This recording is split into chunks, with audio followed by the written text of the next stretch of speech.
Straw Hut Media.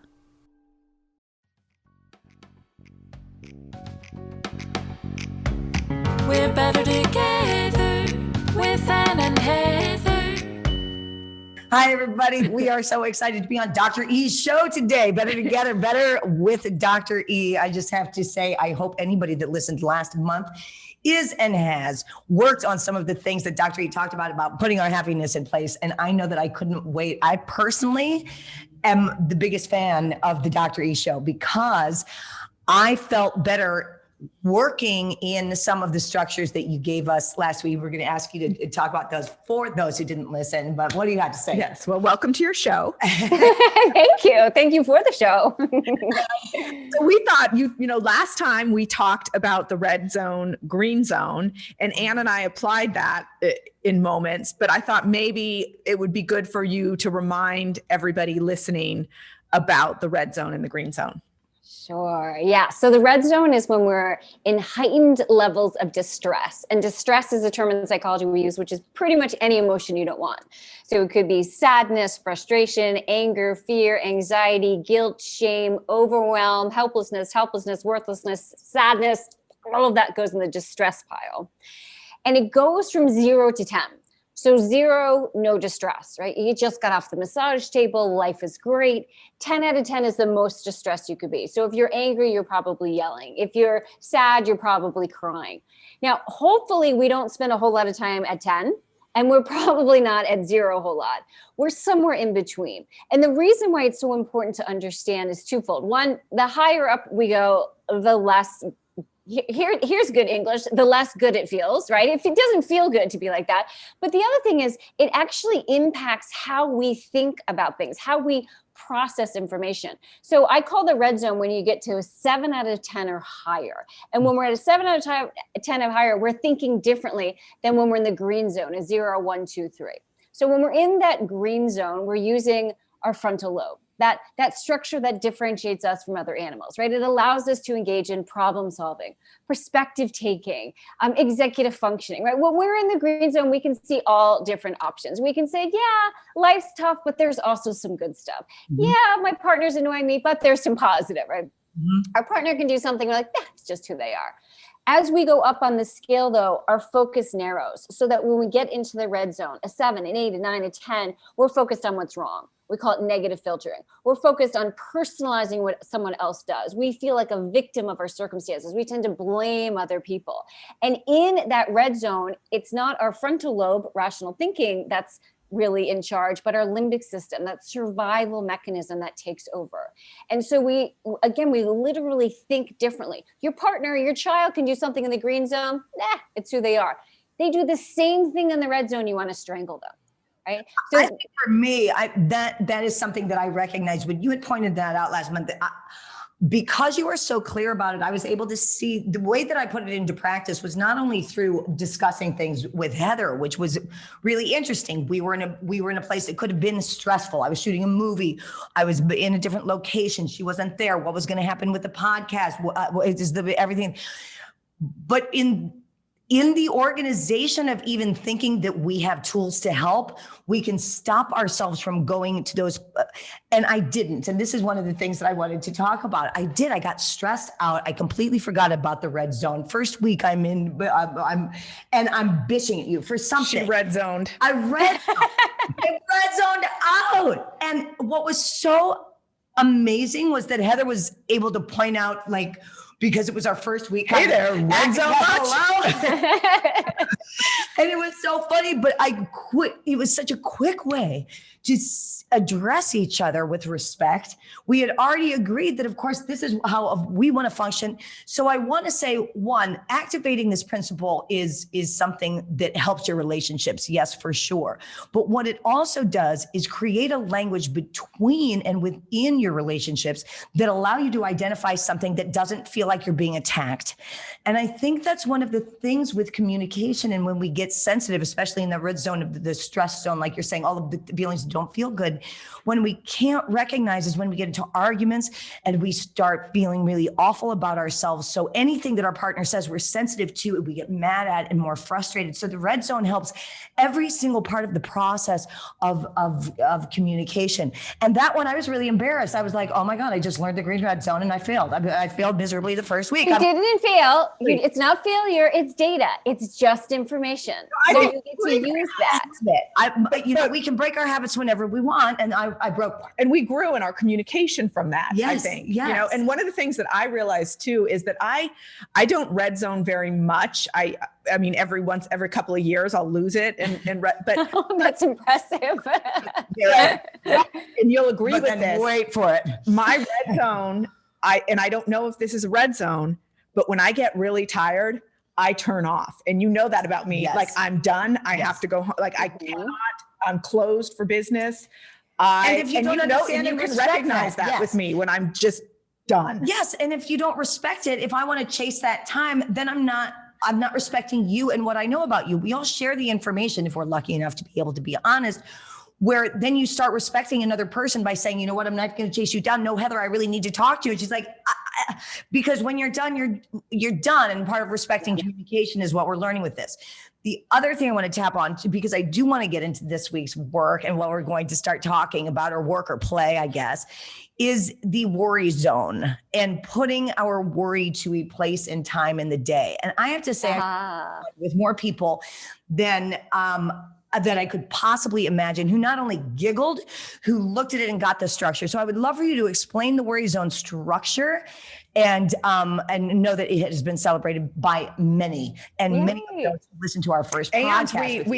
we have our episode with Jason Tardik, who teaches us how to be better with our finances. And we brought you up on that show because I said, as we're talking about finances,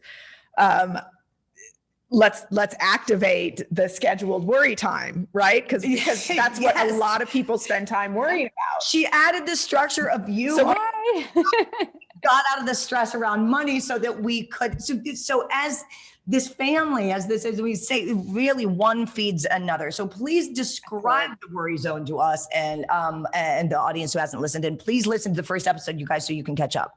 Yeah, so it's scheduling worry time. So if you think about when we feel anxious, we think in worried ways. When we think in worried ways, we feel more worried or anxious, and then we think more worried, and then we feel more worried, and it gets us higher and higher into the red zone. Instead of letting your thoughts control you with the worry, telling someone not to worry when they're a worrier it doesn't work, right? It just doesn't work. So what you want to do is you want to schedule a worry time. A time when you will worry. It is your job to worry during the specific time. Do not make it first thing in the morning. Do not make it right before you go to bed, because then that's going to prime your brain for negativity. So a good 2 p.m., 3 p.m., 4 p.m., that's a really good time.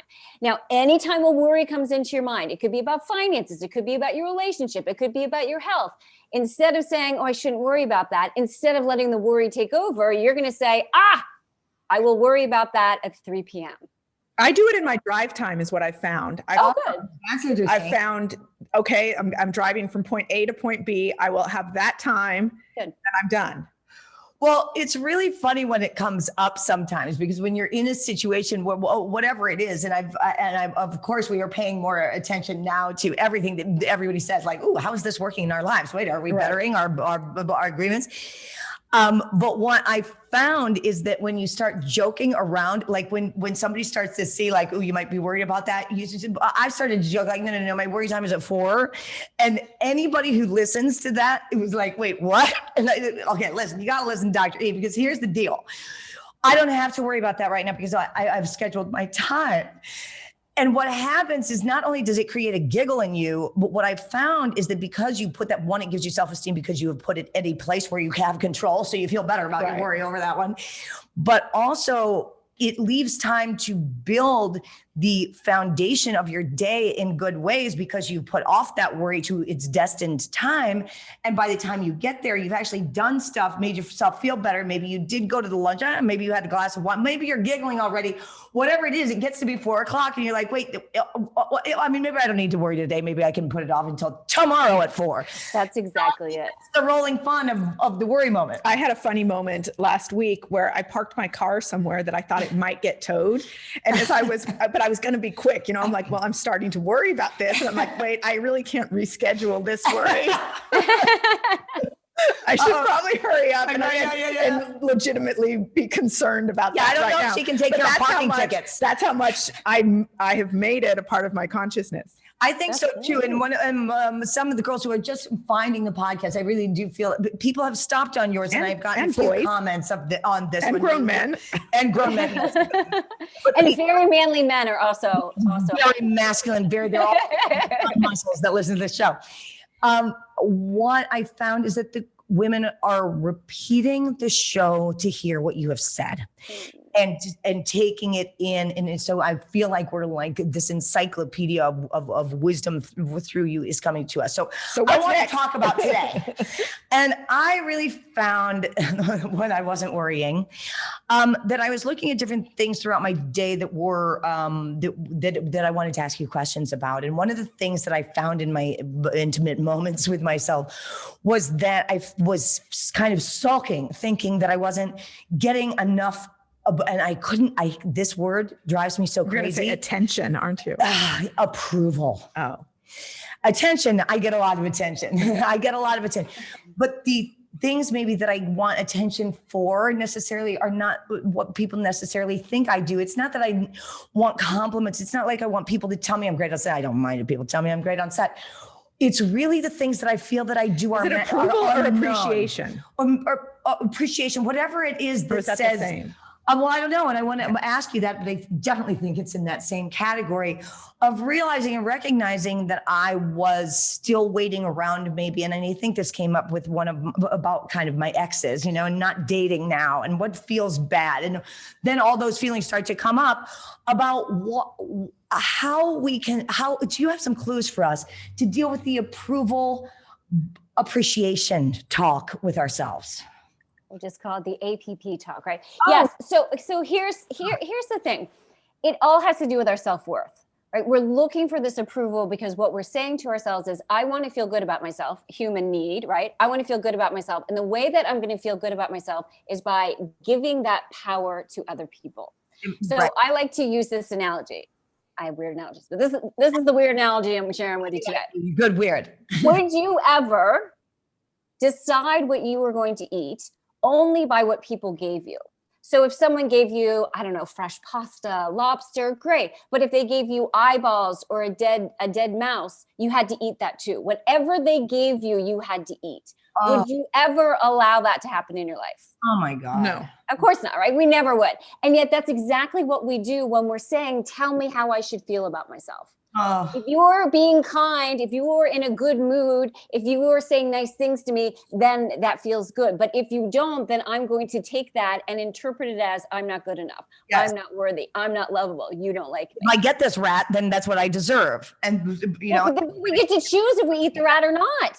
But a lot of times we aren't aware that that is our choice. And so by asking other people to, you're not overtly asking, but basically we're asking other people to tell me how I should feel about myself. Right. You're giving all of your power away.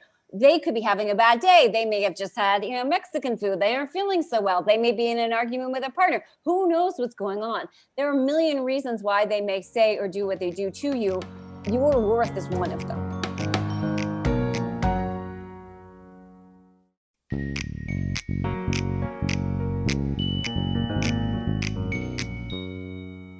Well, I tend to think that the things that I'm doing that are super magical or special to me are actually look completely insane and ridiculous to others. So, for example, I'm trying to hang a tapestry on the wall, but I don't have nails and I don't have any tools because they're in a box.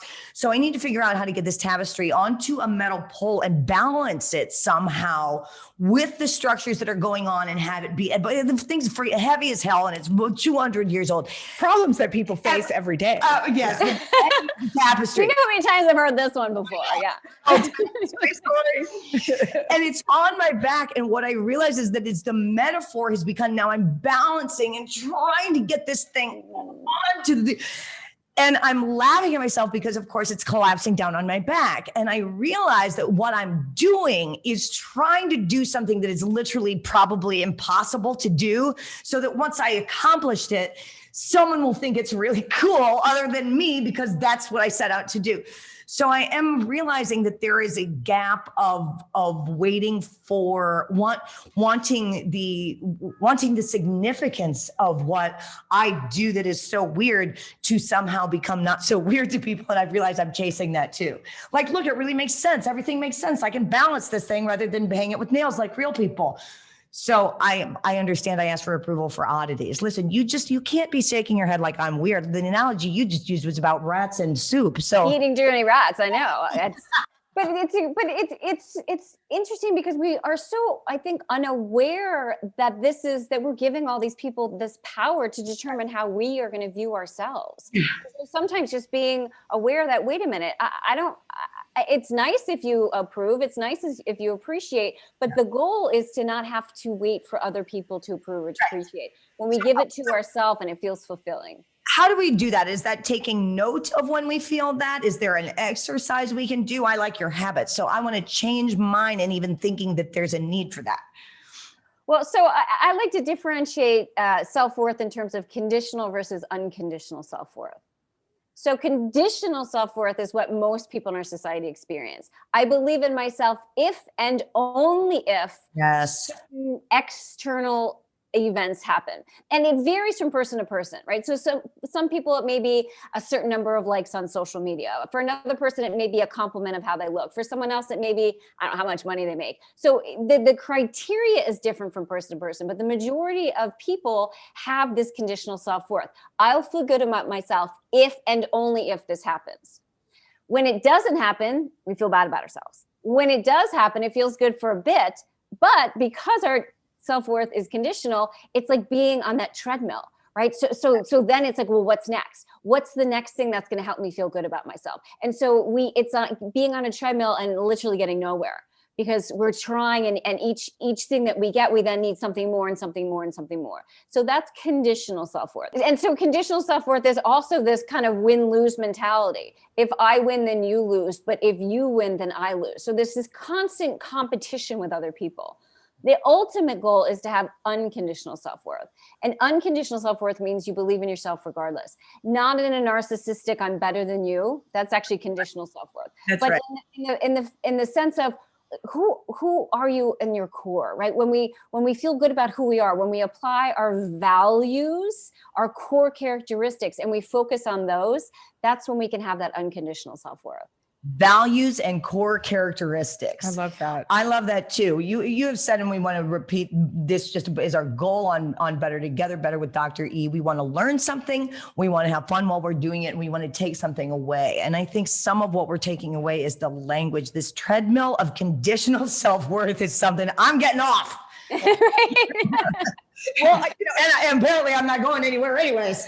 And one of the things that we've talked about on the show, and they'll laugh when I say this, the older you get, the less you give a crap, right? Yes. The funny thing about that was, on every single show, I would say, the thing of it is, the older you get, basically, I was so old that I was repeating myself. Oh, you forget what you say. Saying the same thing.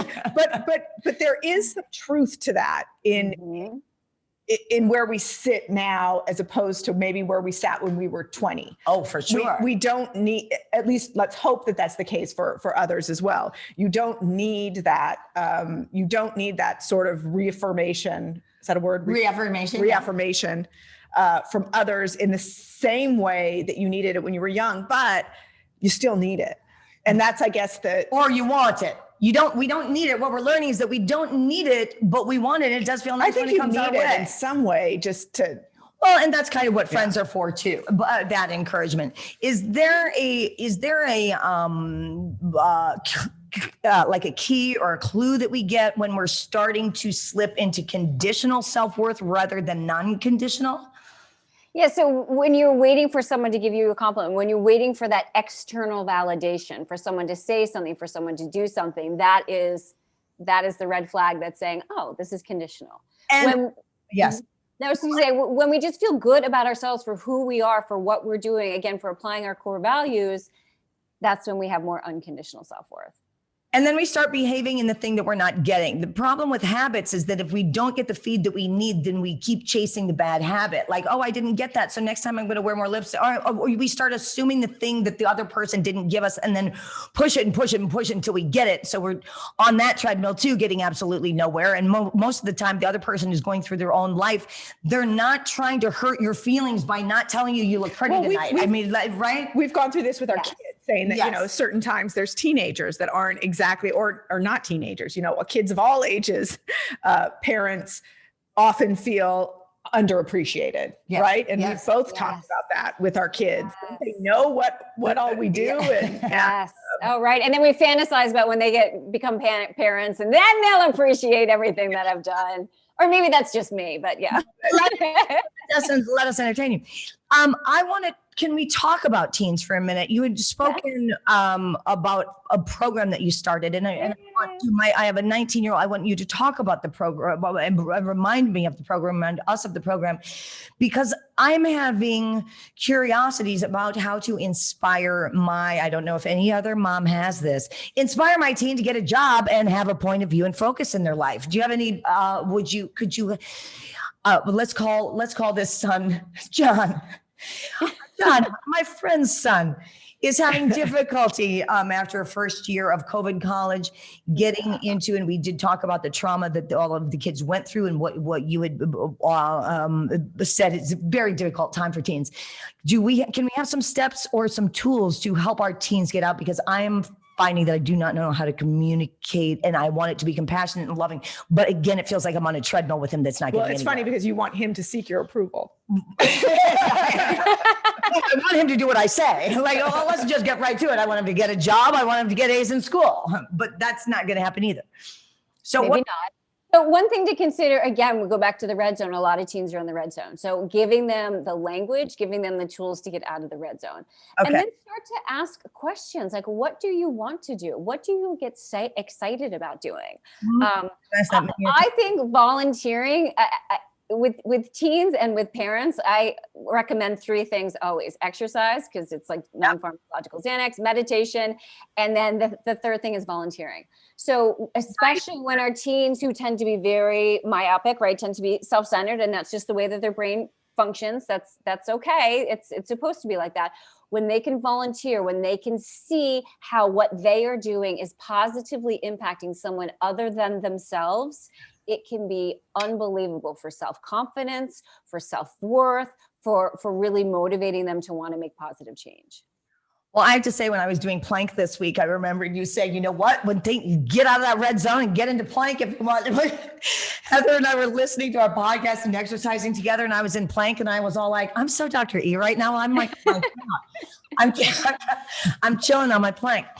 I think that's really important as well. And I think putting values, this is also one of the things that you've spoken about. And I know that Heather and I have this conversation often with parents when we are speaking to children about values. And I feel that there is a discontent in an understanding of spirituality with teens, and rightfully so. They've seen this world. It looks like everybody's died. However they got impacted, I feel like there's a void in this, what we call a spiritual, which I'm seeking other words for the definition for it, because I think that word makes them, that's a buzzword for them, and it is what they are seeking. Could you help? Yeah, because our spirituality is really about having meaning and purpose in our lives. That's right. And it's human nature to want to have meaning and purpose in our lives. And if we don't consciously choose it, a lot of times our subconscious will grab onto it. Maybe we talked about this before, but that the notion of, people who tend to be victims, they define their purpose in life as being the biggest victim. So you say, I didn't get a good night's sleep. They say, a good night's sleep? I haven't had a good night's sleep in 3 years, right? They win. They're the biggest victim. So the goal is really to help our kiddos and ourselves figure out what is our meaning, what is our purpose in life. And sometimes the thought of that is so immense that we can't even grasp it. Sure. So one fun thing to do, and I do this a lot when I'm working with teens as well as adults, is to identify someone who you admire. So just think of someone who you admire. Yes. Yes. Still thinking. It could be a fictional character. It could be someone in your life. Yes. Yes. Yes. Are you And asking this question or is this a hypothetical? Well, no, this sounds like This is, homework. this is an exercise we're going to do right now. Exercise we're doing right now. Okay, fantastic. Exercise, yeah. Thinking. Okay, I got it. Just one person. It doesn't have to be like the only, person. So, and then identify what are 3 things that you admire about that person. Sense of humor, compassion, kindness. Now you're leading the witness, Whatever. Whatever. Just 3 things that you admire about that person. Okay. You got 3? Yes. Yeah. Do you want us to say them? No. I'm just making sure you both have them. We're good? Yes, yes. Okay. You must see a blank face because I am completely satisfied with my. No, I got it. Yeah. Some people are still thinking. That's fine. Yes. So those 3 things that you admire in someone else are 3 things that you admire in yourself. That's it. So good. We'll say it again. So what we admire in others, we admire ourselves. Now, Those are core values in our characteristics. I think I am smart. I am so independent. smart. By the way, I am so committed and dedicated. I am funny. Oh my God, I'm educated. I'm bright and I know how to speak my mind. Those are values that are important to you. So when you apply them in your life, that's when you have greater purpose and meaning. That's when you have more of that unconditional self-worth.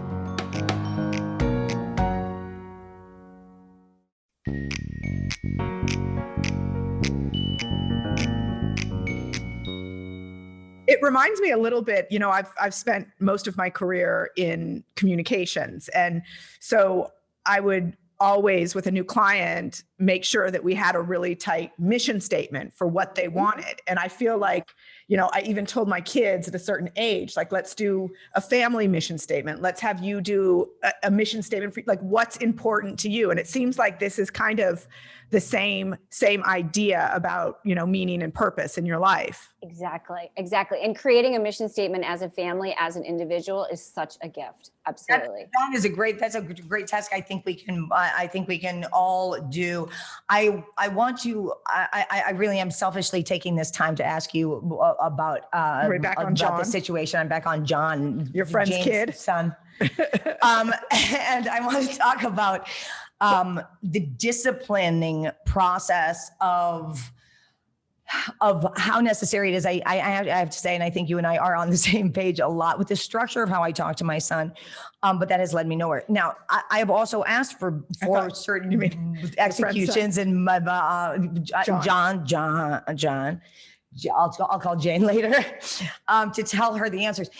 I'm going to tell you just flat out, this is the situation. I'm here on Better Together to Tell the Truth, but I'm on Dr. E's show now. So I'm going to speak as honestly as I can about this. A Homer does not have a job now. John. No, I wanted to end because I'm going to speak honestly because I can't think about 2 people at the same time and it's a lie. So here's the deal. I have asked him to he was going to live in this apartment, but then he didn't get a job and he did not volunteer. I said, there are 3 things that you have to be able to, you either have to get a job, you have to get an internship, or you need to volunteer. Any of those choices to set up a structure in his life where he was committed to something that was on a schedule that risked his interaction with others to not only see what it feels like in the real world, take responsibility, but also build that self-esteem that I know even if he doesn't think he needs, and that's what I am as his mother. Now, Homer got an apartment, but he wants to move back in. Now, none of those 3 things have been done, and I am seeking the approval, although I think I'm right, I am seeking the approval of this of a mind that you have that can help me understand Homer when I tell him today that he cannot move that back in because he didn't fulfill one of the things that would allow that. Is that good for me to stand that strong? Because that's what I'm seeking approval of this week. Hell yes. Oh, yes. We have to provide, when we have a rule, when we have something that we're requiring of our kids, even if they're still 19, and then there are consequences. And if they don't get those consequences, what they learn is, I don't have to do that.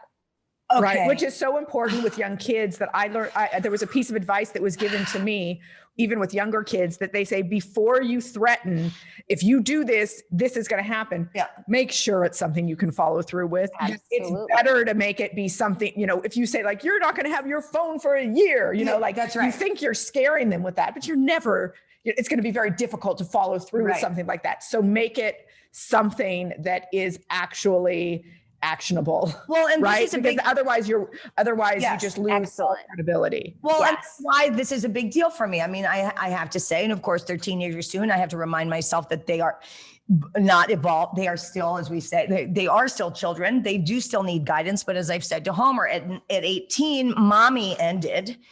And what started is guide. And the job, and I'm wondering if these words are right, but as I speak to him, I say the job for me now is to be your guide through what it is to be an adult. That's what I raised and shaped you for. That's what my arms are here to hold you for. However, once you get to be 18 now, it is even more so my responsibility. He's 19 now. He's 19 now.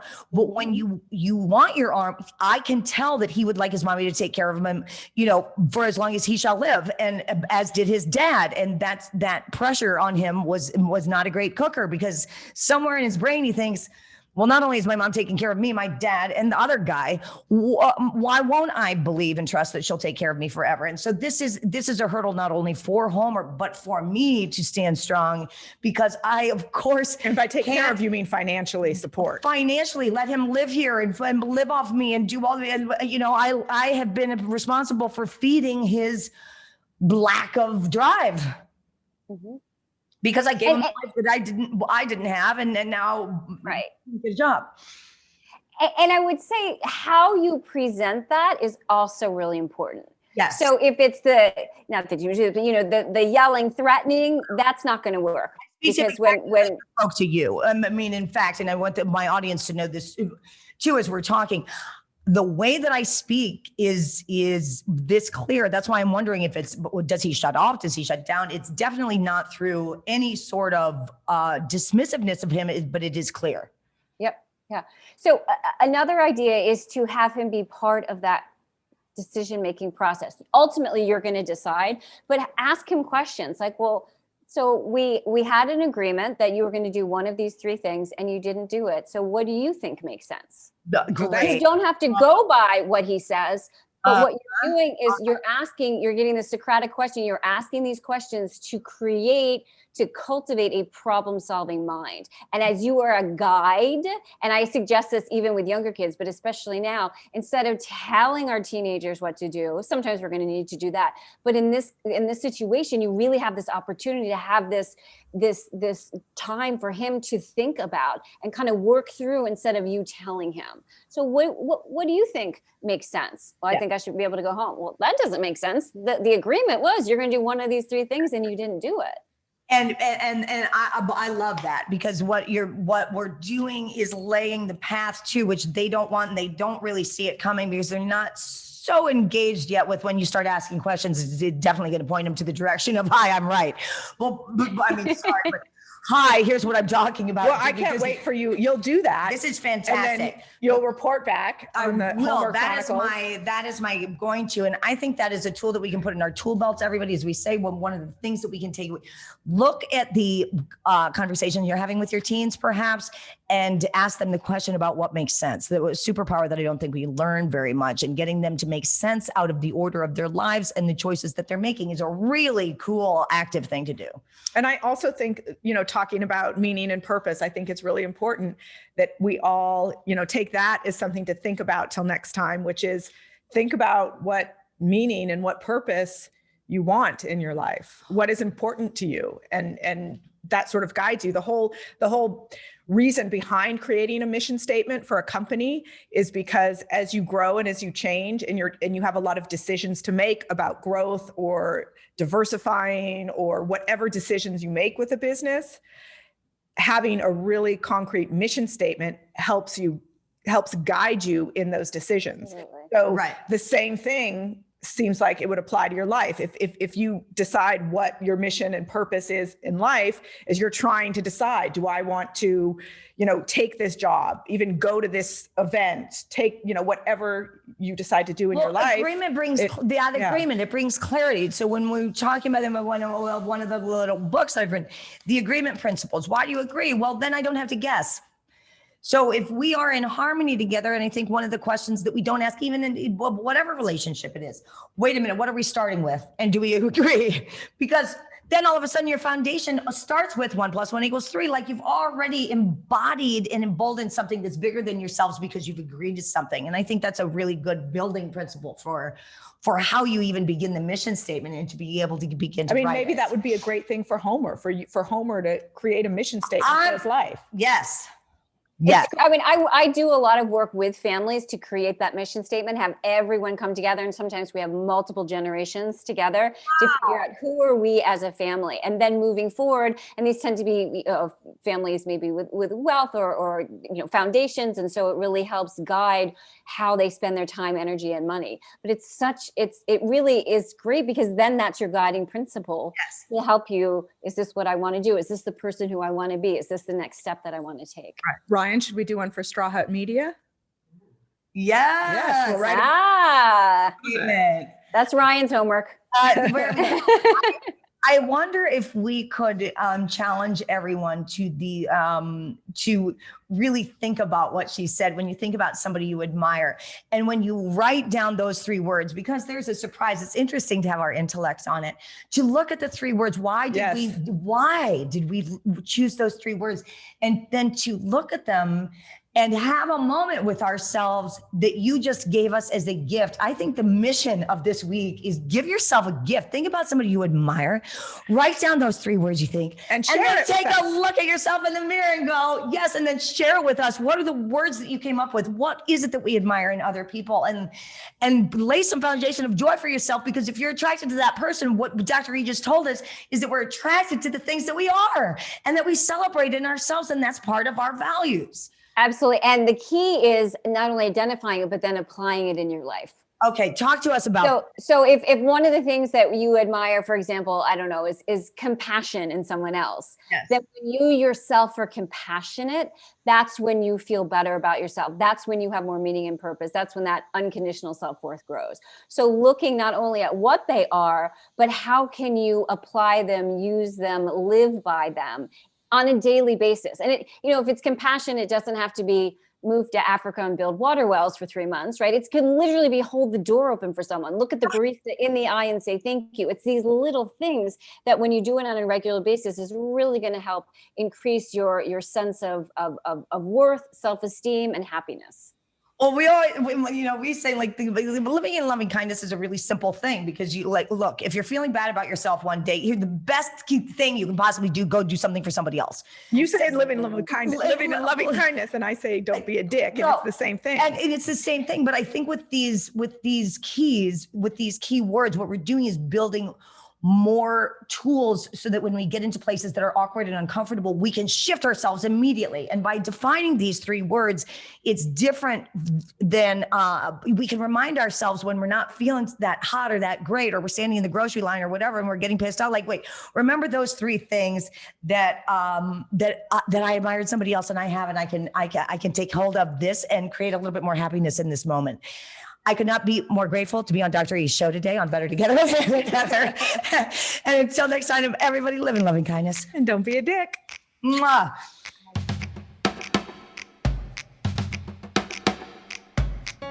And a big thanks to our Better Together team, Ryan Tillotson, Sebastian Alcala, Daniel Ferreira, and of course, Ann and Heather. If you haven't already, please subscribe on whatever device or platform you're listening to this on. And as always, see you next week. We're better together with